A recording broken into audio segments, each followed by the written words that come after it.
شہباز شریف family کے خلاف money laundering case میں اہم پیش رفت۔ F I A central court نے وزیر اعظم شہباز شریف اور حمزہ شہباز پر فرد جرم عائد کرنے کا فیصلہ کر لیا۔ تمام ملزمان کو 7 ستمبر کو طلب کر لیا۔ آج شہباز شریف اور حمزہ شہباز کی حاضری سے استثناء کی درخواست منظور۔ عدالت میں اشتہاری ملزم سلیمان شہباز کی جائیدادوں کا ریکارڈ بھی پیش کر دیا گیا۔ ڈیتھ سرٹیفکیٹ جمع ہونے پر ملک مقصود کی حد تک کارروائی ختم کر دی گئی۔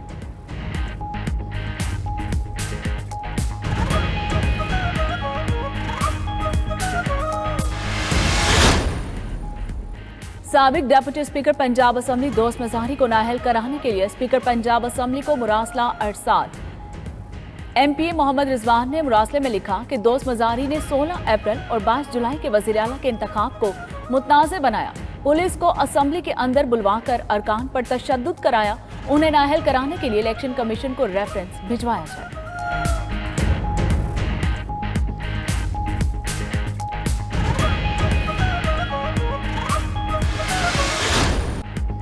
تحریک انصاف کے سبطین خان اسپیکر پنجاب اسمبلی منتخب۔ سبطین خان کو 185 اور لیگی امیدوار سیف الملوک کھوکھر کو 175 ووٹ ملے۔ دوست مظاہری ڈپٹی اسپیکر کے عہدے سے فارغ۔ تحریک عدم اعتماد 186 ووٹوں کے ساتھ کامیاب۔ پی ٹی آئی نے واسق قیوم کو ڈپٹی اسپیکر کے عہدے کے لیے نامزد کیا۔ انتخاب کل دوپہر 1 بجے ہوگا۔ نون لیگ کا بیلٹ پیپرز پر سیریل نمبر درج کرنے پر عدالت جانے کا اعلان۔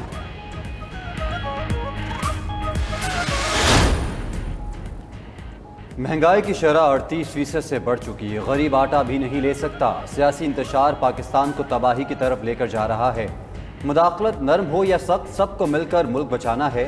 عوامی مسلم لیگ کے سربراہ شیخ رشید کا ٹویٹر پیغام۔ مزید بولے، آئی ایم ایف کا بیل آؤٹ پیکج جلد نہ آیا تو ملک دیوالیہ ہونے کا خطرہ ہے۔ سب مل کر نہ بیٹھے تو عوام فیصلے اپنے ہاتھوں میں لے لیں گے۔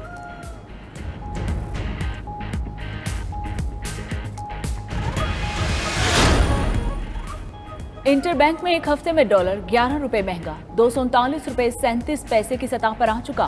اوپن مارکیٹ میں ڈالر 18 روپے اضافے کے بعد 248 روپے کی بلند ترین سطح پر پہنچ گیا۔ ہفتہ وار رپورٹ کے مطابق کرنٹ اکاؤنٹ خسارے میں اضافے، مالیاتی اداروں کی جانب سے فنڈنگ میں تاخیر سے روپے کی قدر کم ہوئی۔ عالمی ادائیگیوں کے سبب زر مبادلہ کے ذخائر کم ہونے سے روپے پر پریشر مزید بڑھ گیا۔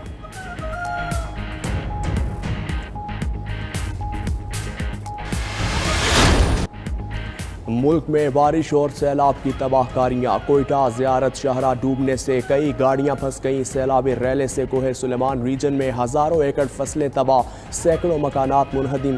راجن پور میں درجنوں بستیاں زیر آب آ چکی۔ زمینی رابطہ منقطع ہونے پر لوگ اونچے ٹیلوں پر زندگی گزارنے پر مجبور۔ ملتان کے قریب دریائے چناب میں سیلاب سے نشیبی علاقے زیر آب۔ مختلف موضوعات کا زمینی رابطہ کٹ گیا۔ ریسکیو اور ضلعی انتظامیہ کے ریلیف کیمپس قائم۔ ادھر دادو اور کمبر شہدات کوٹ میں کئی دیہات کے زمینی رابطے تاحال منقطع۔ خوراک کی شدید قلت۔ وزیر اعلیٰ سندھ آج متاثرہ علاقوں کا فضائی جائزہ لیں گے۔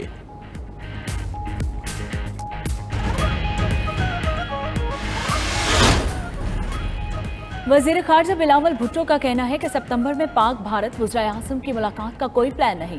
اگست 2019 کے بعد بھارت کے ساتھ تعمیری بات چیت مشکل ہوئی۔ بھارتی سیاستدانوں کے اسلامو فوبیا پر منفی بیانات پر بات چیت کو مشکل بنا رہے ہیں۔ بلاول بھٹو نے خارجہ پالیسی سے متعلق عمران خان کے دعوے مسترد کرتے ہوئے کہا کہ وہ امریکہ سمیت تمام ممالک سے معاشی تعلقات کے فروغ کے لیے کام کر رہے ہیں۔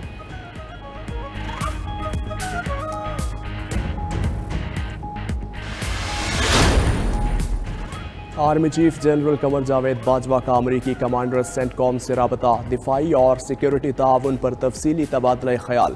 آئی ایس پی آر کے مطابق آرمی چیف نے کہا، پاکستان امریکہ کے ساتھ تعلقات کو قدر کی نگاہ سے دیکھتا ہے، مشترکہ مفادات کی بنیاد پر تعلقات بڑھانے کے لیے پرامید ہے۔ امریکی کمانڈر سینٹ کام نے علاقائی استحکام میں پاکستان کے کردار کی تعریف کی۔ ہر سطح پر تعاون میں مزید بہتری کے لیے کردار ادا کرنے کا اعادہ۔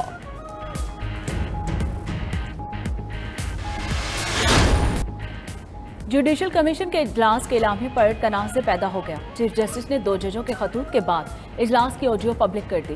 ترجمان سپریم کورٹ نے کہا کہ جسٹس فائز عیسیٰ اور جسٹس سردار طارق نے اعلامیے سے اختلاف کیا۔ اٹارنی جنرل نے رولز بننے تک ججز تعیناتی کا معاملہ موخر کرنے کی بات کی۔ اٹارنی جنرل نے میرٹ پر کسی نامزدگی کی حمایت یا مخالفت نہیں کی۔